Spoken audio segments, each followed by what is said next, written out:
everyone. It's an absolute pleasure this morning to have Dr. William Davis with us. His book, Wheat Bellies, this is the Wheat Belly Cookbook, is one that hit the New York bestsellers fairly quickly, has created a lot of conversation about the consumption of wheat and wheat as a product.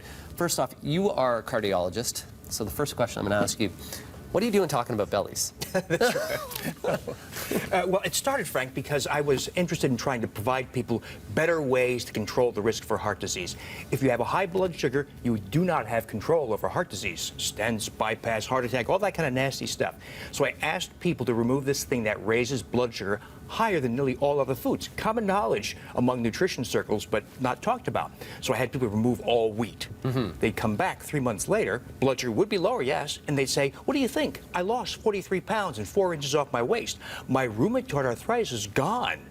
My asthma is gone. My depression has lifted. My leg swelling is gone. My acid reflux is gone. My irritable bowel syndrome is gone. My Crohn's disease is better. First I said, I think it's a coincidence. Tens, hundreds, now thousands, hundreds of thousands of these sorts of stories made it clear this was no coincidence. So I started to ask, what in the world is in modern wheat, this modern plant, that could account for such extravagant changes? Yeah, and you're saying that the heritage wheat, the original wheat, was one that was not a shortest plant, didn't produce as much kernel on it. The new wheat, you're saying right now, has been modified, but really hybridized to create something that has a bad protein.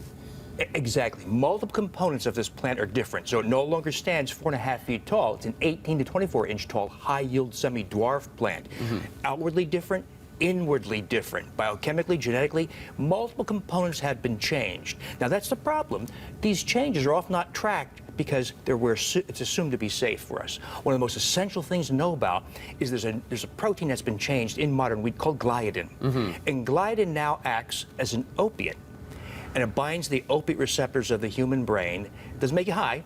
It stimulates appetite. It stimulates appetite specifically for carbohydrates. So you become this insatiable machine for chips, cookies, and cupcakes. Well, those are all easy foods to eat, though. In a lifestyle where we're all busy, there are easy foods to grab and go. So maybe the way that people are consuming right now is that they're just looking for those easy foods, but you're saying as well they're addictive easy foods. They're addictive and appetite stimulating. One of the most wonderful things that happens to people who give up all wheat is their appetite drops. You forget to eat dinner. You eat breakfast, you're not hungry for lunch. So that insatiable recurring hunger that's characteristic of wheat-consuming humans goes away. Calorie intake drops. I don't tell people to cut their calories. It goes down naturally. And that's part of the reason people lose astounding quantities of weight. There's more, though. The gliadin protein, that same protein, is also a stimulant of abnormal intestinal permeability. It allows foreign things like bacterial byproducts into your bloodstream. Those things are very inflammatory. How about carbohydrates? I just need energy. The assumption is for me to get some energy, if I'm going to go play hockey, eat some carbohydrates, you're going to have a little bit of an energy kick. What do I do to replace that now?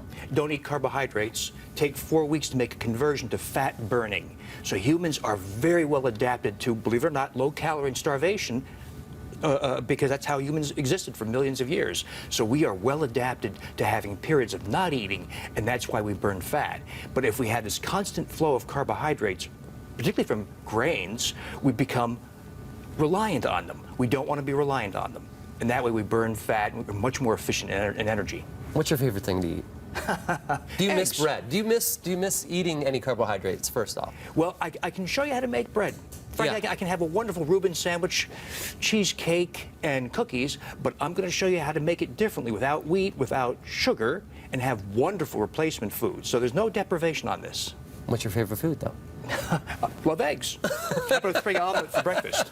Well, awesome. You know what, Dr. William Davis, thank you very much for coming. And you're going to be going across Canada. It's called the Wheatlessness talk that you're going to be doing. It starts in November. For more information, you want to go to ideasfestival.ca. Once again, congratulations on your success. Thank you, Frank. Health and happiness to you and your family. Now we're going to take a break right now from Breakfast Television. Still more to come.